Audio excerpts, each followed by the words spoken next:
A grisly-looking man with a shotgun entered our campsite in the middle of the night. A couple of summers ago, my friend and I decided we needed a real trip.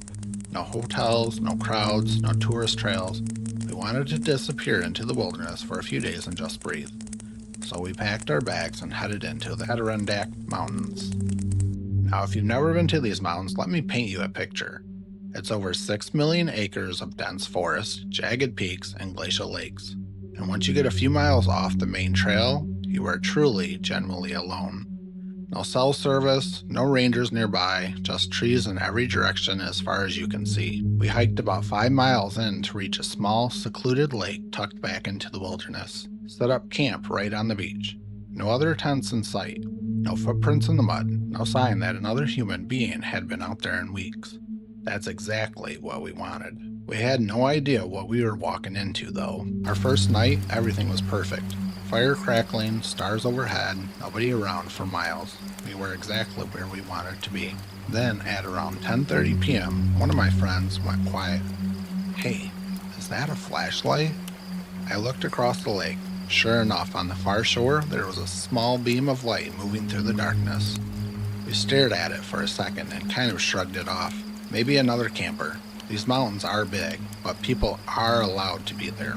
But then, unease started settling in as the light kept moving closer, slowly but steadily.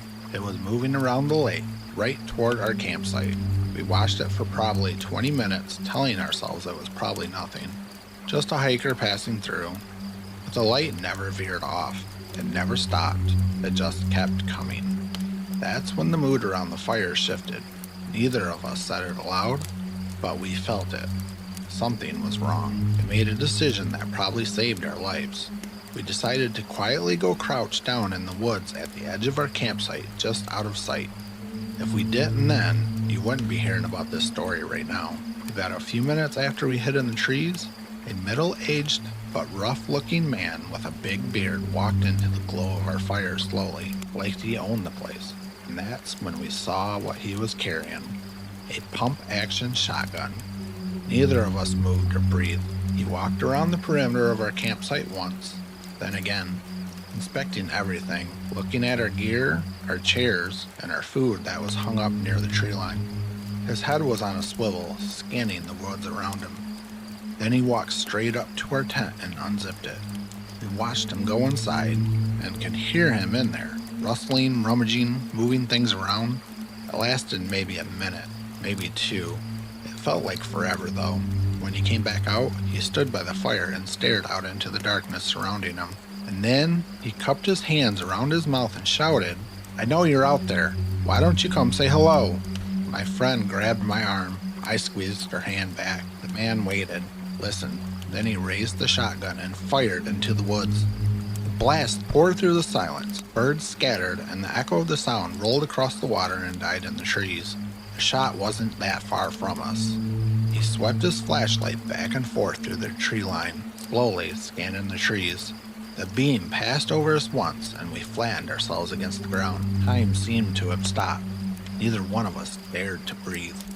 I don't know how long we laid there, and just when I thought it couldn't get any worse, he walked back to the fire, grabbed my friend's backpack, and threw it into the flames. He stood there and watched it burn for a moment. Then, without another word, he turned around and walked back the way he came. We lay there motionless until the flashlight was just a small dot on the far side of the lake. We grabbed everything we could to stuff in one pack, and we bolted through the dark, tripping over roots, branches whipping in our face, not slowing down for anything.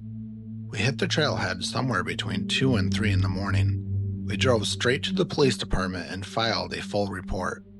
Talked to the officers, talked to the forest rangers, give them every detail we could remember. With concern on their face, they took notes, and they told us they'd look into it. We never heard another word about it. No arrest, no update, no explanation for who that man was, what he was doing out there, or why he seemed so determined to find us. And that's the part that still bothers me. Because if the police never found him, then there's a good chance he's still out there, somewhere in those 6 million acres of wilderness, waiting for the next camper. So the next time you're deep in the backcountry and you spot a light moving toward your camp, make sure to take precaution. It could save your life. Two strangers walked out of the dark Alabama woods. Little did I know at that time, later in the middle of the night, my brother would be dragging me through the dark into the forest. A few years back, my older brother took me backpacking through the Alabama wilderness. Just the two of us, deep in the woods, miles from anyone. I was just 12 at the time. It was our third night out there. We'd settled into camp, fire dying down, when two men walked out of the tree line. They asked if we'd seen any wild hogs. Hogs were common out there, so we told them, sure. Saw a few. They were headed off the opposite way the last we looked. The men hung around longer than they needed to. Didn't say much, just lingered. Watching the camp, watching us. My brother didn't think twice about it. Just hunters, he figured. I didn't say anything, but something about them gave me the creeps. I couldn't explain it. I just knew I didn't like the way they looked at our tent before they left. We went to sleep that night like normal. And then, near midnight, shouting. Dogs barking.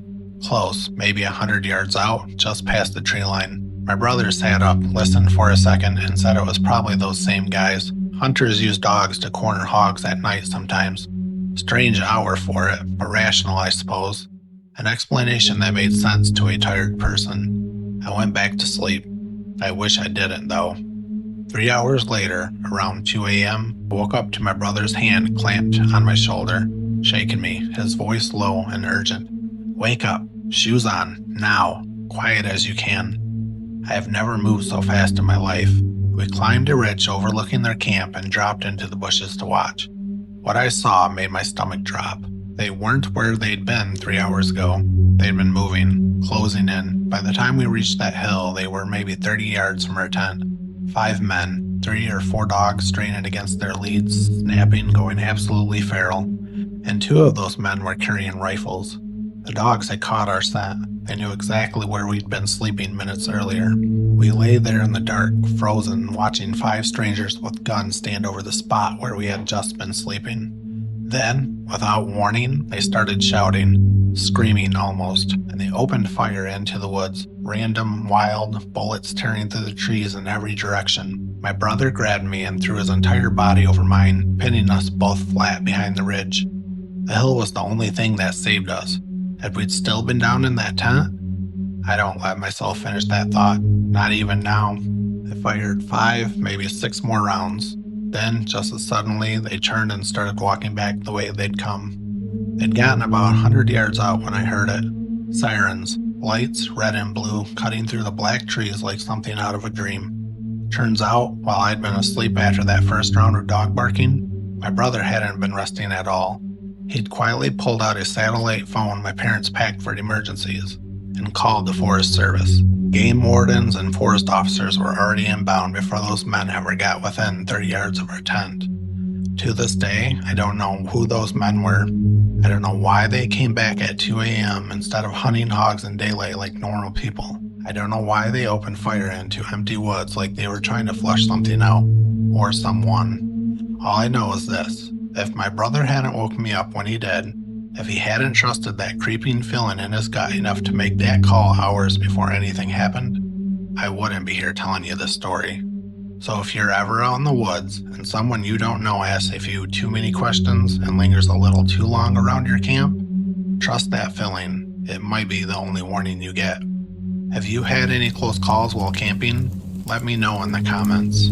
If you stand inside the circle at midnight, it's said you'll hear footsteps all around you, even though no one is there and there isn't an explanation for the sound. Hidden in the pine forest of North Carolina's Chatham County, about 10 miles south of Siler City, is one of America's creepiest legends. A perfectly round circle nearly 40 feet across where nothing grows. The soil is hard, barren, and lifeless. A narrow path circles the center as if someone or something has been pacing there for centuries. Locals have a name for it. They call it the Devil's Tramping Ground. According to legend, it's where the devil comes every single night. People say Satan himself rises after dark and spends the night walking endless circles while plotting his next evil act. His footsteps are said to scorch the earth, leaving nothing alive inside the circle. Visitors have reported hearing footsteps pacing around them even when they're completely alone. And locals warn you about one thing above all else. Whatever you do, don't fall asleep inside the circle. People who spend the night there often wake up to something they can't explain. Campers claim their tents are mysteriously moved outside the circle by morning, or ripped apart without any sign of what or who did it. Objects left inside the circle disappear overnight or are found tossed outside its edge. Even dogs refuse to enter. Not everyone believes the devil is to blame, though. Some historians believe the circle was once sacred ground where Native American warriors performed ancient ceremonies. Others think it's connected to the mystery of the lost colony of Roanoke and the word Croatoan, claiming a powerful spirit still guards the site. To this day, locals refuse to spend the night there, because everyone who does leaves with the same unsettling feeling: they were never alone.